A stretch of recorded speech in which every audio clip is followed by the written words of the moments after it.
and he expected probably a little bit more from the youngsters, a little bit more determination. Let's be fair. Welcome to episode 1 of The Big D Speaks. This is a very special occasion. This is the first reaction video that I have ever made for my channel at The Big D _.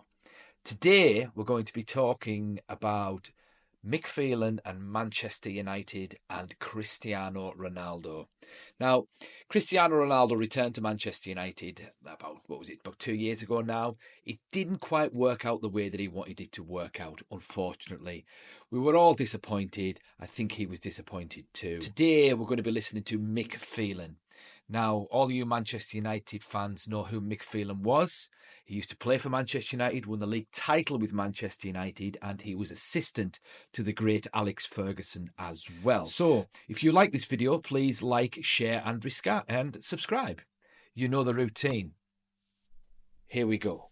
But when we brought him back, you should have seen the feelings around the place and the players, even top players in that dressing room just wanted him around. They wanted him. It was like an unbelievable decision to bring a world-class player into that dressing room. And the supporters reacted to it hugely. Yeah. I mean, the lift was remarkable. And I just think it ran its course. It ran its course that he probably was feeling, can he keep doing it? Can he keep doing what was asked? Again, a change of manager. One manager brought him in, another manager is available at some point in January, and he's probably thinking, where does this leave him? I don't know. Just want to interject there. I do remember when he signed, and yeah, there was a huge uplift in the fans' eyes. And the thing is, it was an absolute no-brainer. He was going to go to Man City, and why wouldn't Manchester United try and bring him back for The Last Dance as a tribute to the Michael Jordan Last Dance documentary? It was just fairy tale stuff. We all wanted him to do well, and it started really, really well. I think we beat Newcastle about 4-1 in his first game back, and I believe he scored 2 goals. And that team was on the up at the time because we'd just bought Varane. Had we bought Sancho? I think we'd already bought Sancho as well. We came second the year before. Solskjaer was doing well. We were playing really good football.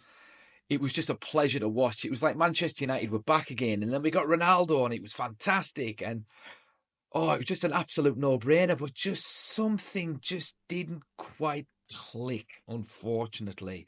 But let's carry on to see what else Mick's got to say. Now, I don't know. But those youngsters now have a completely different viewpoint in a dressing room to, say, when I was a kid, looking up to the next level, respecting the next level. I'm not saying that they didn't respect him, but they had an edge to them. Kids have edges now, you know what I mean? And they're what, did they take him on with a few things that he was I think now and again, it didn't matter. Kids have edges. I just think they were probably all a little bit sensitive because Ronaldo had such high standards, being probably the second best footballer of all time, and you can't be the second best, third best, first best without having a little bit of a competitive edge. And yeah, perhaps they just didn't quite like that sort of attitude from Ronaldo. So who was in the room? As long as they were in there, that's all that mattered. And I think, certain standards that Cristiano probably thought should be there, and the youth of today. He was. What was he then at that age? He'd probably be 35. Was he 35? Yeah, something like that. He was one of the senior players, and he expected probably a little bit more from the youngsters, a little bit more determination. Let's be fair. When Cristiano Ronaldo was at Manchester United, his standards were massive. I mean, his work ethic, his standards, and he maintained that, and he's still doing it. That's why he's playing now. The standard of the club and the club, and I'm curious to ask you what I feel watching from the outside, in that something culturally has shifted in Manchester United. Players don't seem to get the responsibility of what's involved in playing Man United. Some of them shrink under the weight of the shirt, and a lot of them don't seem to understand that they're playing for arguably the greatest and biggest club in world football, or certainly one of them. And it feels, I watch players like Martial that I couldn't have got out the door quick enough if I was an owner, reflecting a kind of attitude and outlook that doesn't reflect what I think Man United once were. You've got a point there, because I come from the background of you earn the shirt. You have to earn the shirt. You know what I mean? You have to put it in. You have to turn up. You have to cut. You have to train. You train hard. You go recovery. You're then available for selection. You've got to have that mentality at Manchester United. And then it's up to others to make sure that they pick you, because they can't not pick you. And I think that's an important thing now, that all the time the work ethic has to be there, which creates the culture and creates the standard. And if you don't deliver on that, there's no excuses. Then it goes to the next level, which is the decision-making process. What decisions are you going to make that can have consequences to those decisions? And is that, reflected in the dressing room? So is he playing? Is he not playing? He's not playing because he can't get in the team. Or is he playing because the manager likes him? That type of thing. And you've got to earn that right. And I think that builds up this culture within a dressing room that says we're all in it together. We all got to put our shift in. We've all got to deliver. Otherwise, we don't play. There was something about that team at the time, and it was the same with Paul Pogba. Like Martial, who was incredibly talented. There was Paul Pogba as well. There was a lot of players that were playing in that team that Ronaldo came back to that were so injury prone. They'd play one game and then they'd be out for 4. Like Paul Pogba, he was always injured. Martial, he was always injured. We brought Varane in. He was always injured. I think last season he only played about 40% of the games. Edison Cavani at the time, he was always injured too. It had so much talent, it had so much promise, it had so much potential. Solskjaer did such a good job getting a 2nd and 3rd place finish out of that team. And then you'd think bringing Ronaldo back would just be the icing on the cake, and it would sort of galvanise the young players, and he would be an example to the young players that this is what you need to do to be the best in the world. Yeah, it was a sad time, but let's carry on. After he gave I love working Piers with Morgan Ronaldo. that I injury. mean, I worked with him the first time round. I know he thinks and highly what of he you. brought to the table the first time round was Sensational. incredible. And then he comes back, and yes, you want that same youthfulness, you want that same kid, but you want his experience as well, and he had bundles of it.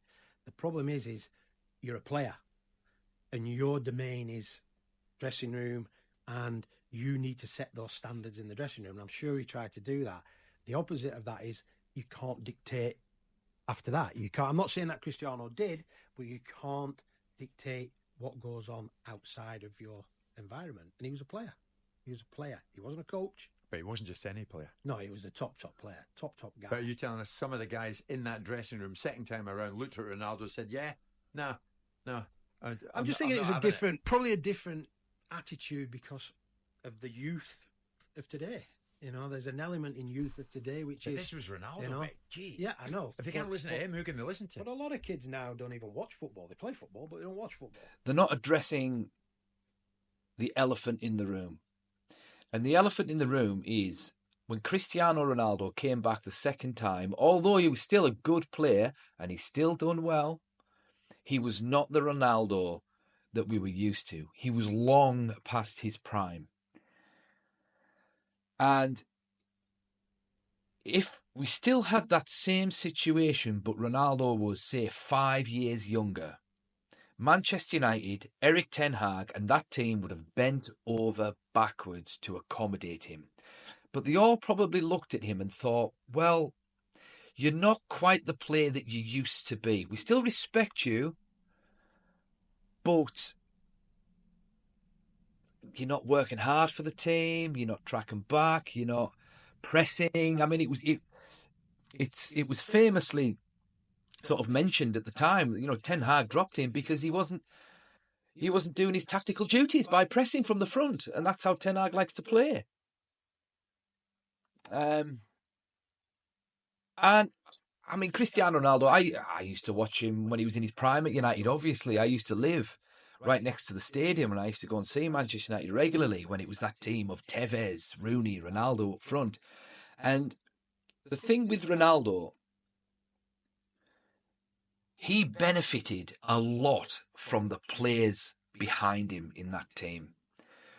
Rooney, Tevez, Giggs, Carrick, Scholes, they done a lot of the work for Ronaldo. I used to watch Ronaldo, and Rooney would pass him the ball time and time again. He'd lose it 9 times out of 10. And it would be so frustrating to watch. But then he'd get it the 10th time and he'd score a 40-yard screamer and he'd win the game. And unfortunately for Ronaldo, he didn't quite have that same team. Well, it's not that he didn't quite have that same team. He just didn't have that same team. Because although that team that he came back to was actually quite good, and it had a lot of promise, it was nowhere near the level of the Rooney, Tevez, Giggs era. So Ronaldo works best when the team is built around him and he's got 10 players working for him so that he can score the winning goals.